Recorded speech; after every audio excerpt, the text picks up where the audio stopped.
ಸ್ನೇಹಿತರೆ ಎಲ್ರಿಗೂ ನಮಸ್ಕಾರ. Welcome to AJ tech Kannada YouTube channel. ಇವತ್ತಿನ ಈ ಒಂದು ವಿಡಿಯೋದಲ್ಲಿ ನಿಮ್ಮ BPL ರೇಷನ್ ಕಾರ್ಡ್ ಏನಾದರೂ APL ರೇಷನ್ ಕಾರ್ಡ್ ಆಗಿ ಬದಲಾವಣೆ ಆಗಿದೆ ಹೇಗೆ ಅಂತೇಳಿ ಯಾವ ರೀತಿ ನೀವು ಆನ್ಲೈನಲ್ಲಿ ಮೊದಲೇ ಚೆಕ್ ಮಾಡ್ಕೊಳ್ಳೋದು ಅಂತ ತಿಳಿಸ್ಕೊಡ್ತಾ ಇದ್ದೀನಿ. ನಾನು ಈ ವಿಡಿಯೋದಲ್ಲಿ 2 ಲಿಂಕ್ಗಳ ಮುಖಾಂತರ ಯಾವ ರೀತಿ ನಿಮ್ಮ ರೇಷನ್ ಕಾರ್ಡ್ಗಳನ್ನ ಸ್ಟೇಟಸ್ನ ಚೆಕ್ ಮಾಡ್ಕೊಳ್ಳೋದು ಅನ್ನೋದ್ರ ಬಗ್ಗೆ ಸಂಪೂರ್ಣವಾಗಿ ತಿಳಿಸ್ಕೊಡ್ತೀನಿ. ಇಲ್ಲಿ ನೀವು ನೋಡ್ತಾ ಇರ್ಬೋದು, ಈ ವ್ಯಕ್ತಿಯ ರೇಷನ್ ಕಾರ್ಡು ಅಮಾನತುಗೊಳಿಸಲಾಗಿದೆ ಅಂತ ಬರ್ತಾ ಇದೆ. ಅಲ್ಲಿ ಕಾರ್ಡ್ನ ಸ್ಥಿತಿ ಬಂದು ನಿಮ್ಮದು ಇಲ್ಲಿ ಸಕ್ರಿಯ ಅಂತ ಇರಬೇಕು. ಸಕ್ರಿಯ ಅಂತ ಇತ್ತು ಅಂದರೆ ನಿಮ್ಮ ಕಾರ್ಡು ಸಂಪೂರ್ಣವಾಗಿ ರನ್ನಿಂಗ್ ಇದೆ ಅಂತ ಅರ್ಥ. ಈ ರೀತಿ ಸಸ್ಪೆಂಡ್ ಆಗಿದ್ರೆ ಅಮಾನತುಗೊಳಿಸಲಾಗಿದೆ ಅಂತ ಬರುತ್ತೆ. ನಾನು 2 ಲಿಂಕ್ಗಳು ಯಾವ ರೀತಿ ನೀವು ಮೊಬೈಲ್ ಮುಖಾಂತರನೂ ಕೂಡ ಚೆಕ್ ಮಾಡ್ಕೊಳ್ಳೋದು ಅನ್ನೋದ್ರ ಬಗ್ಗೆ ಮುಂದೆ ನಾನು ತಿಳಿಸ್ಕೊಡ್ತೀನಿ. ಸ್ನೇಹಿತರಲ್ಲಿ ನೀವು ನೋಡ್ತಾ ಇರ್ಬೋದು, ನಿಮಗೆ ಇತ್ತೀಚೆಗೆ ಬಿಡುಗಡೆ ಇದೆ ಅಂತ ಲೀಸ್ಟು ನಿಮ್ಮ ತಾಲೂಕು ವೈಸ್ ಲೀಸ್ಟ್ಗಳು ಕೂಡ ಸಿಗುತ್ತೆ. ನೀವು ಸಂಪೂರ್ಣವಾಗಿ ಮೊಬೈಲ್ನಲ್ಲೇ ಕೂಡ ವೀಕ್ಷಣೆ ಮಾಡ್ಬೋದು. ಸ್ನೇಹಿತರ ಬನ್ನಿ, ಯಾವ 2 ಲಿಂಕ್ಗಳು ಅನ್ನೋದ್ರ ಬಗ್ಗೆ ಸಂಪೂರ್ಣವಾಗಿ ತಿಳಿಸ್ಕೊಡ್ತೀನಿ. ನೀವು ಯಾವ್ದಾದ್ರು ಸರ್ಚ್ ಬಾರ್ಗೆ ಬಂದು ahara.kr.nic.in ಅಂತ ಟೈಪ್ ಮಾಡಿ, ಅಲ್ಲಿ ಫಸ್ಟ್ ಆಪ್ಷನ್ ಇರುತ್ತೆ, ಅದನ್ನು ಕ್ಲಿಕ್ ಮಾಡಿದ್ರೆ ನಿಮಗೆ ಈ ರೀತಿ ಪೇಜು ಓಪನ್ ಆಗ್ತದೆ.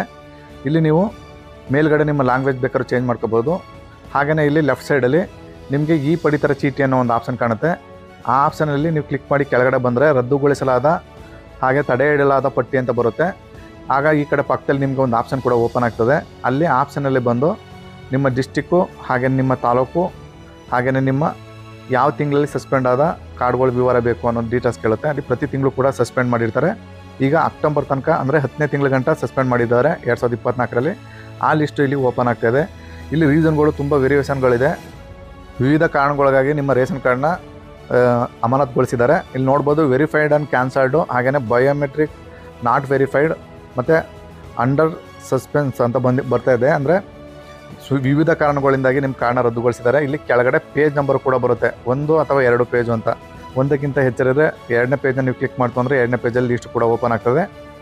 ಜೊತೆಗೆ ಯಾವ ದಿನಾಂಕದಲ್ಲಿ ನಿಮ್ಮದು ರೇಷನ್ ಕಾರ್ಡ್ ಕ್ಯಾನ್ಸಲ್ ಆಗಿದೆ ಅನ್ನೋ ಡೇಟು ಕೂಡ ಅಲ್ಲಿ ಮೆನ್ಷನ್ ಆಗಿರುತ್ತೆ.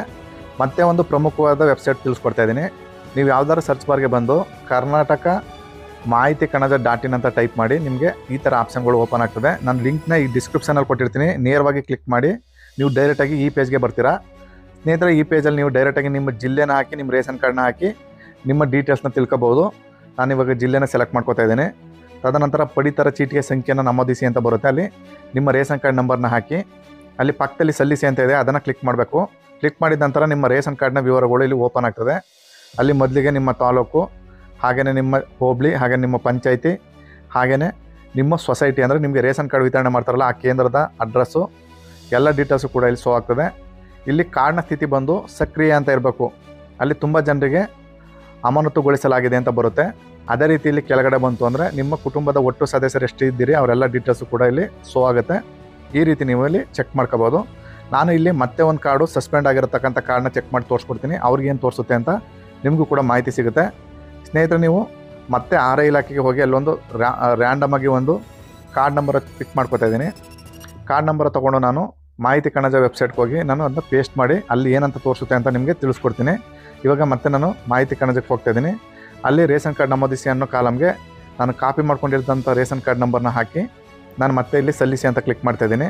ಇವಾಗ ನೀವು ಇಲ್ಲಿ ನೋಡ್ತಾ ಇರ್ಬೋದು, ಎಲ್ಲ ಡೀಟೇಲ್ಸು ಕೂಡ ಓಪನ್ ಆಗ್ತಾಯಿದೆ. ಮತ್ತು ಕಾರ್ಡ್ನ ಸ್ಥಿತಿ ಬಂದು ಅಮಾನತುಗೊಳಿಸಲಾಗಿದೆ ಅಂತ ಬರ್ತಾಯಿದೆ.